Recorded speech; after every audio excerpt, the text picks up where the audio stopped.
continue with 836b.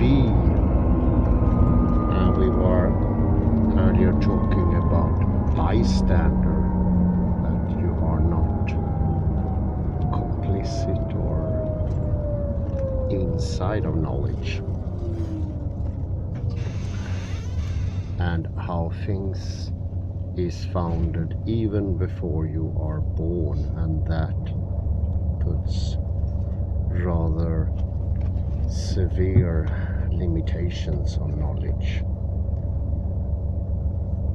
Foundations that never been questioned, and that has been brought up firstly by Heidegger and then Derrida.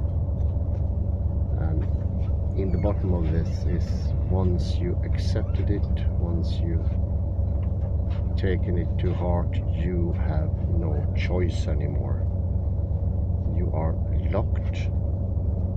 And we also start to mention in 836a that this locking tendency makes us want to strive after even more separation, and that is the movement of lack or supplement. We feel within ourselves utmost that something is absolutely lacking, but instead of being able to heal that, we cannot heal that until quantum mechanics. We did not have the knowledge that the foundation was laid. It could not have been discovered by thinking. It had to be discovered in physics. I think those two things are very important. Number one being, it cannot be thought out. It cannot be discovered by thought alone. It's impossible. And the second is, it had to come from physics. That's the only way it can come in. These two things are actually clues to make one understand how it works. Because otherwise, the first take on deconstruction, which is absolutely fine, but that is the idea that it is a criticism. It's criticizing the old established thinking. And on the surface, this is what we have. This is what it looks like. And in the beginning, when you start learning, this is what you are going to think. And that is quite alright. But do not get stuck in that, because that is going to sort of make it impossible to understand deconstruction, because it's something that gets understood in steps. The old idea of understanding is once, directly, now and here, and that truth is something already established. It is something that you need to own. That, I could say, is completely wrong. You don't own knowledge. There is no such a thing as a correct understanding. It never will be any correct understanding. We deepen understanding. And that is something we do from our perspective as subjects, getting into the ideas, getting into the concepts, getting into the structures of reality, and it's also we changing at the same time. There cannot be any knowledge if we don't change at the same time.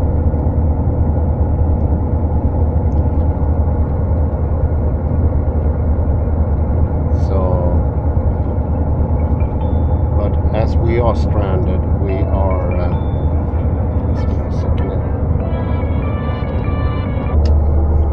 stranded with very unthankful and unrewarding tasks.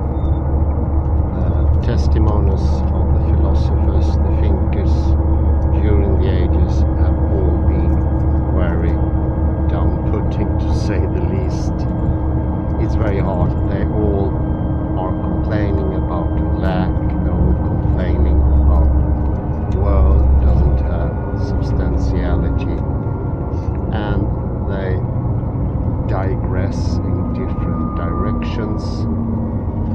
Some of them go into idealism, other ones go into reductionism, but in the end it means exactly the same thing, and that is that you are delving deeper and deeper into polarization. And the more you try to grasp one side of polarization, the more you are enforcing the thing you do not want to have. So it's a strengthening of polarities, it's a strengthening of what Rudolf Gachet called philosophical reflection. Philosophical reflection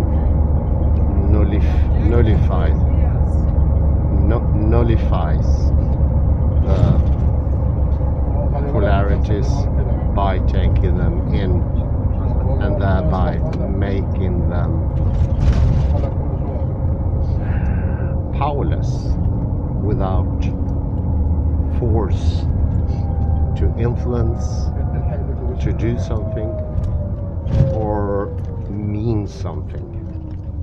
That's philosophical reflection, taking in the things.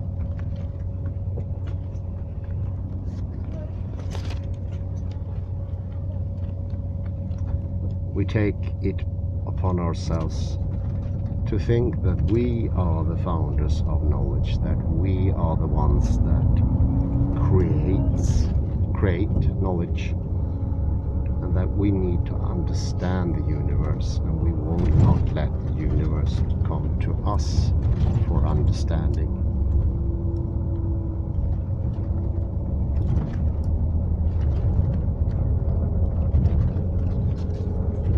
And the more we do that, trying to own knowledge, the more we cut ourselves off from embodiment in time and space.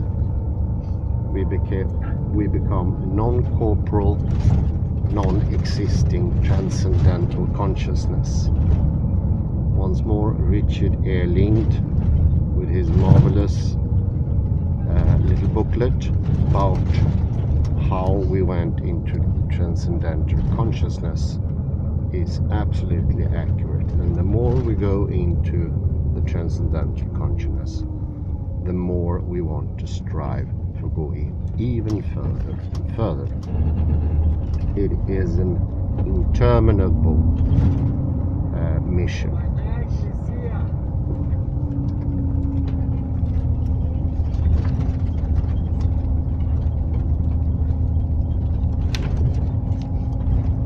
But oddly enough, even though we don't have any connection to time, space and knowledge, we make ourselves missionaries, spokesmen,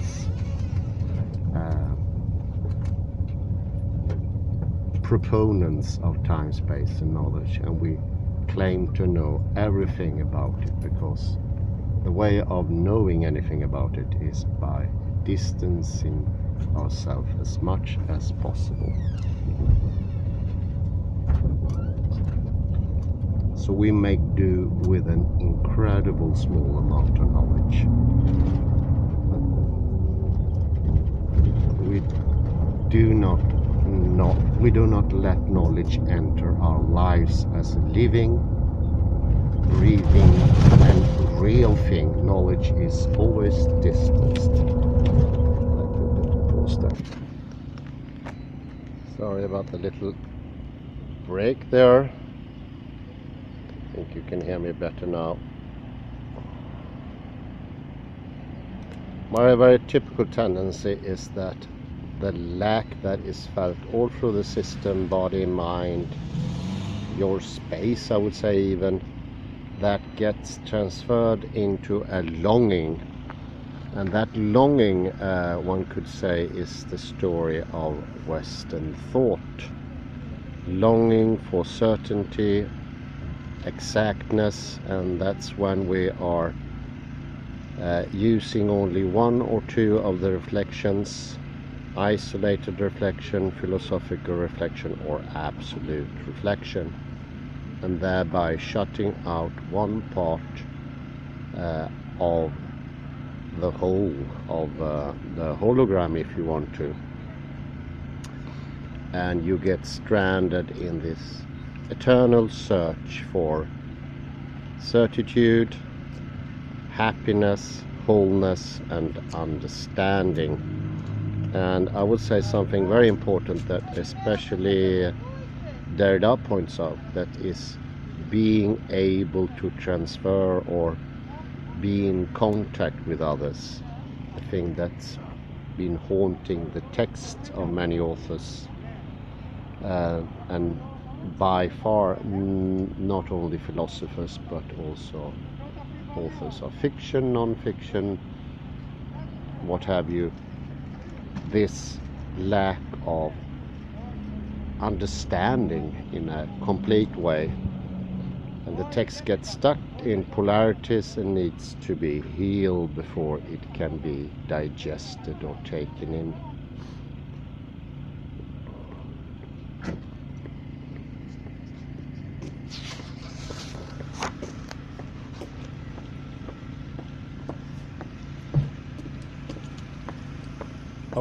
We are somewhere aware of these limitations, that we don't have access to much knowing.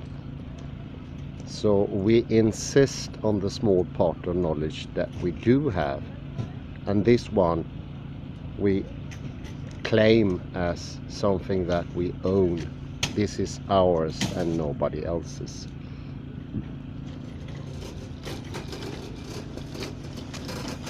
And by doing so, we accept an endless not knowing that surrounds it.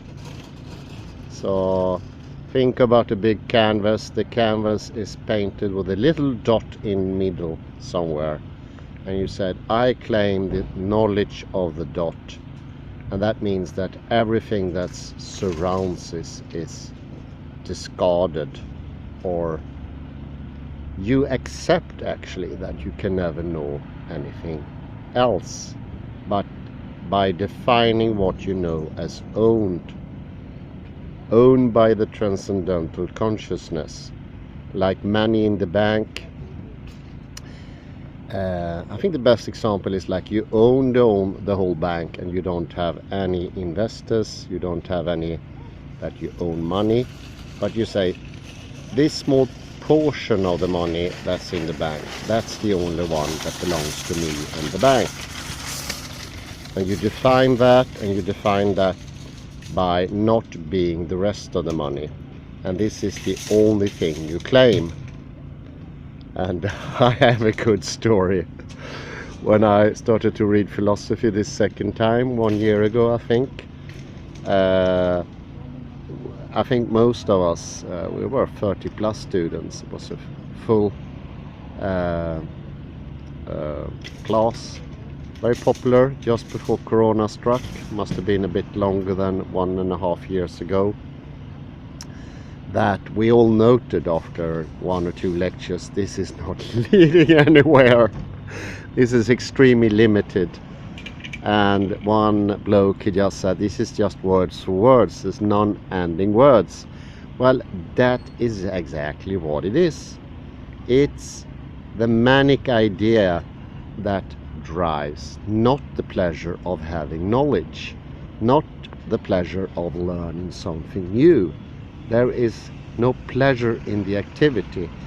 And I think we discussed this, and this was before I read Rodolphe Gasset and went so far into deconstruction with both the help of Jacques Derrida, Heidegger, and of course all these marvelous deconstructive explorations made by neurologists and cognitive scientists today, the last 10 years. So I didn't say anything, and I couldn't say anything, but someone said these are all crazy people, and I think she meant it in the way that they're crazy because it doesn't give anything. So why are they doing it? You need to have the lack, to have the drive. What makes a man walk half a desert looking for water when he still have water bottles in his rucksack. It's mania in one reason, but at the same time we don't have any choice. We just did not have the knowledge at that instance. So you can either give up the project and live in some sort of accepted hopelessness, or as Sartre would have said, Jean-Paul Sartre, to accept to live in a world that's completely lacking of any hint of meaning. That's one option, and if you don't think that's a viable option, you start an endless journey over the desert with all the water bottles in your rucksack.